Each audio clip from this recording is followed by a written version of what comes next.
Magandang araw, kaibigan. Kumusta? Ako pala si Mr. V. Buti nagkita tayo. Siguro, masipag at matyaga ka rin katulad ko. Alam mo, nakakapagod din pala. Simple lang naman ang pangarap ko, ang makatulong at makaahon sa hirap. Alam kong ganun ka rin, kaibigan. Paikot-ikot na lang ang buhay ko. Ang trabaho, sweldo, bayad, utang na lang. Nakakasawa din, di ba? Hindi pala sapat ang sipag at tiyaga kung walang tamang sistema at walang tamang diskarte. Sumubok din ako mag-abroad, pero kapalit naman ay pamilya ko. Ikaw, kaibigan, masaya ka na ba sa trabaho mo? Sapat na ba ang kinikita mo? Okay na ba sa'yo ang mag-work ka ng 8 to 10 hours a day? May naiipon ka ba sa pagtanda mo? Bakit di natin subukan maiba naman? Ika nga nila, for you to change, you have to change. Bakit di natin subukan mag-business? Kasi, ganun din naman. Pag nagtatrabaho tayo, ang pinaglalaan natin ng oras ay business ng boss natin. Kaya bakit di natin bigyan ng oras ang sarili nating business? Magkakaroon pa tayo ng extra income. Pwede pang maabot ang mga pangarap natin. At kahit nagbabakasyon ka o natutulog, ay kumikita ka pa rin. Ang ganda, di ba? Huwag mong isipin na mahirap ito. Narito ang simpleng paraan para makapagsimula ka ng isang magandang business. Una, dapat ang business mo ay kailangan ng tao. Para di ka mahirapan, i-endorso ito. Ano nga ba ang kailangan ng tao? Number 1 ay pagkain. Kaya hanggang ngayon, andyan si Jollibee at si McDonald. Kailangan din ng tao ang pabahay para may matutuluyan sila. Kaya andyan ang naglalaki ang mga real estate project. At ang damit para sa kasuotan araw-araw. Ito ang kailangan ng tao na dapat nating tingnan pag tayo ay magninegosyo.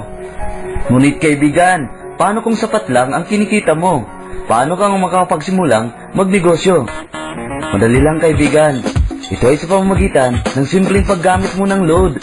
Di ba araw-araw tayong gumagamit nito? At halos lahat ng tao ay naglo-load dahil bahagi na ito ng araw-araw nating pamumuhay. Naglo-load tayo sa cellphone, sa landline, sa satellite cable, sa internet, at marami pang iba. Pero kaibigan, kumikita ka ba dito? Nakakaiwas ka bang hindi gumamit nito? Malamang makaiwas ka, pero di mo ito matitiis dahil bibili ka pa rin ng load. Kaya bakit di natin lagyan ng sistema para kumita tayo katulad nila?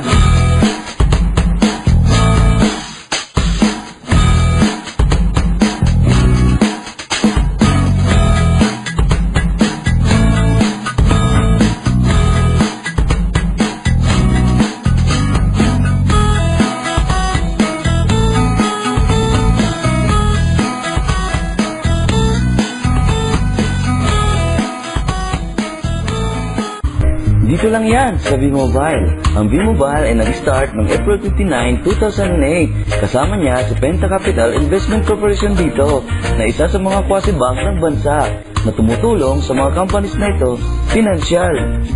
Ang tindi talaga ni Penta Capital, ano? Ngunit ano nga bang pinagkaiba ng V-Mobile sa nakagawa nating paglulod sa labas?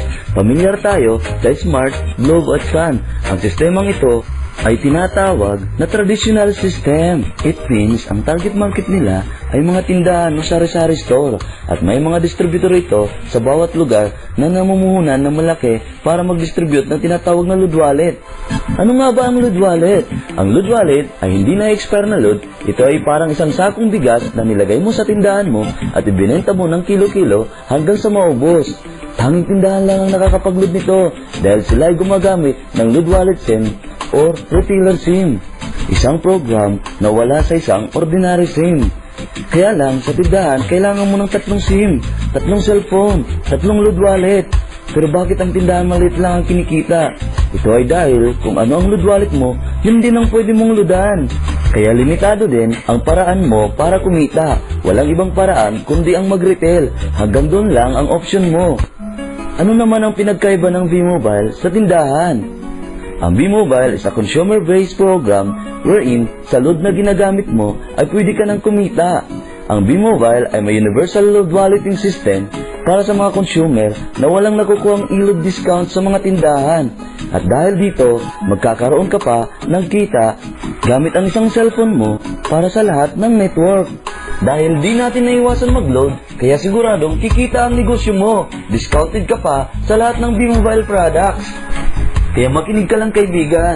Buksan mo ang isip mo. dahil itatama natin ang nasasayang mong gastos sa load at pwede mo pang gawin ang business mo worldwide. Ang ganda, diba? Ngunit paano nga ba magsimula sa V-Mobile? Madali lang, kaibigan.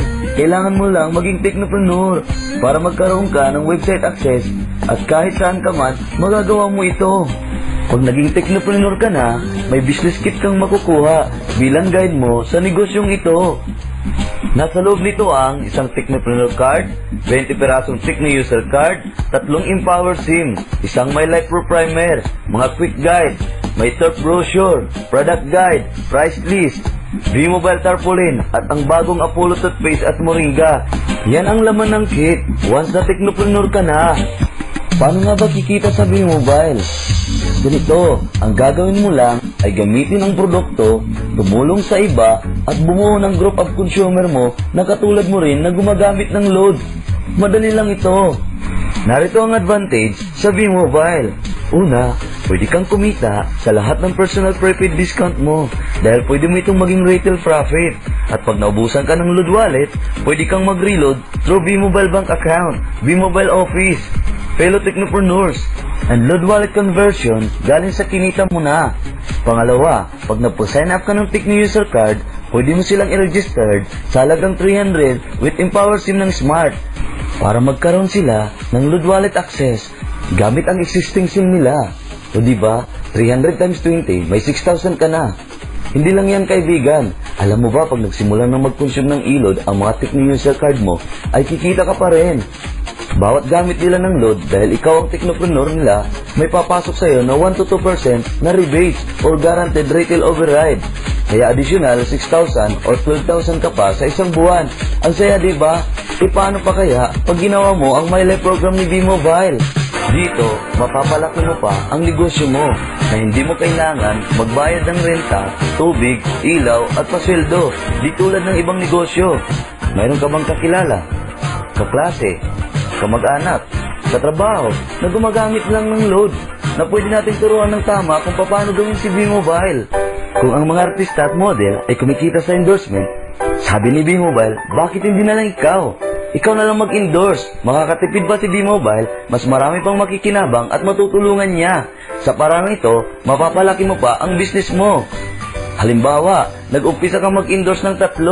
Pag bumili sila ng business product package, automatic, magiging consumer na sila ni V-Mobile at dahil ikaw ang nag-endorse, kaya may 700 pesos ka per product pack purchase dahil endorser ka na ni V-Mobile.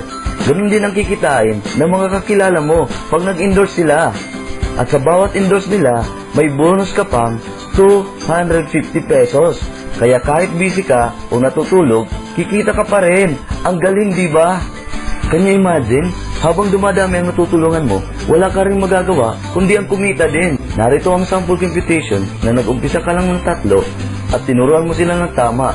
Tingnan mo naman, pag nag-duplicate at dumami na sila, wala kang ibang pagpipilian kundi ang kumita.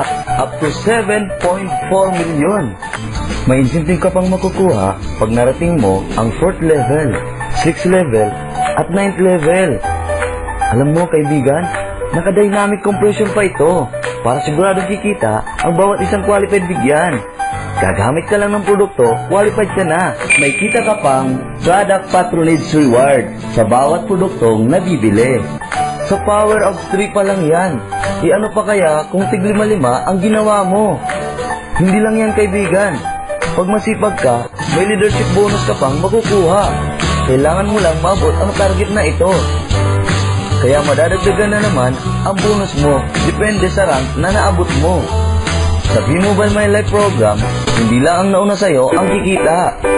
Dahil pag naging ambassador ka, sarili mo na ang subscription sales bonus ng grupo mo. Ito ang set limit ni V-Mobile para everybody happy. Kaibigan, iba pag V-Mobile ka. May sistema ka na, may kita ka pa. At para kumita ka sa V-Mobile, hindi mo kailangan mag-umpisa ng malaking kapital. Dahil lahat ng ito ay magagawa mo sa halagang 5,000 pesos lang. Sulit, di ba? Kaibigan, anong nagagawa ng 5,000 pesos sa labas? Pambili ng sapatos, cellphone, relo, pang gimmick. Pero tika, may kinita ka ba dito? Mula nang umuso ang load, ilang cellphone na kaya ang nabili mo? Titigil ka ba sa paglo-load? Kahit magtayo ka ng tindahan, kaibigan, kukulangin pa rin ang 5,000 pesos mo. Kahit sa pag-apply na pa lang ng trabaho, ginagastos natin ito. Kaya pareho lang, may puhunan ang negosyo at trabaho. At ito pa, alam mo bang mayroon 365 days sa loob ng isang taon at pag dinivide mo ang 5,000 pesos dito, ay nagkakalaga lang ito ng 14 pesos a day na gastos mo. Ikaw ba ay gumagastos ng 14 pesos a day? Sa load mo nga lang na 30 pesos a day. In 200 days, 6,000 pesos na ang gastos mo sa load. Naiwasan mo ba ito? Di ba hindi?